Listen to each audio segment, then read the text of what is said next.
Maniniwala ka ba na wala pang 200 pesos ay meron ka ng masarap na bihon at adobong native na manok?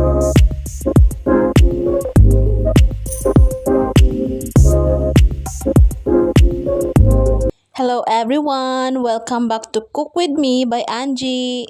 Kung bago ka pa lang sa channel ko, don't forget to like, subscribe, and hit the notification bell para updated ka sa ating mga simple, budget-friendly, at masasarap na recipes. At for today's video, dalawang masarap at budget-friendly na putahe ang ating lulutuin. Una ay ang pansit na may sardinas at pangalawa ay ang adobong native na manok. Kung naghahanap kayo ng simple pero masarap na pagkain para sa pamilya, siguradong magugustuhan nyo ang recipe na ito. At tapos ko ng hugasan at naready ko na rin ang ating mga sangkap. Sibuyas at bawang lang ang aking isasahog. And yes guys, wala pang 200 pesos ay meron ka ng masarap na pansit bihon. Kaya tara, magluto na tayo! Sa isang kawali ay magpainit tayo ng mantika. Pagkatapos ay igisa ang bawang at sibuyas hanggang mabango.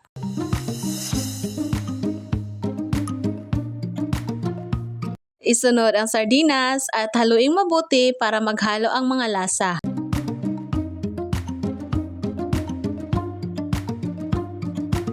Lagyan ng tubig o sabaw pagkatapos ay timplahan ng toyo, oyster sauce at mga pampalasa.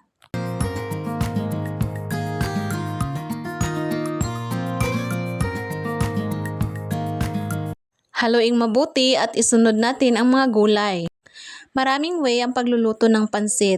Nasa inyo na yun kung saan kayo papabor. Then after nito, hanguin ang mga gulay at isunod natin ang bihon.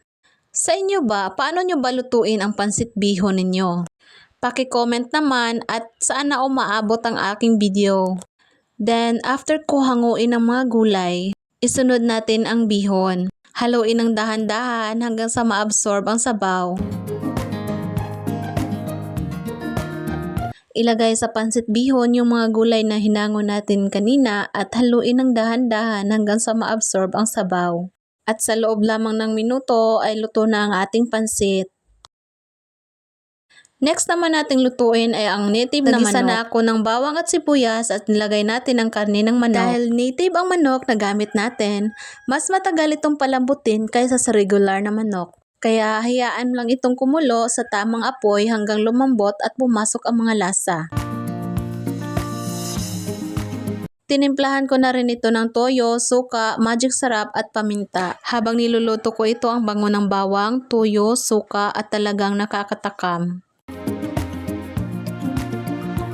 At ito na, luto na ang ating native na manok at pansit bihon. Sana ay na-enjoy ninyo ang pagluluto natin ngayon at nabigyan ko kayo ng idea para sa susunod ninyong ihahain sa inyong pamilya. Kung gustuhan nyo ang video na ito, please like, share, and subscribe sa aking channel, Cook With Me by Angie.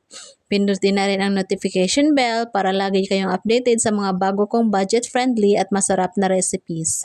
Maraming salamat sa panonood, ingat palagi at see you on my next cooking video. Bye! Praise the Lord all the time!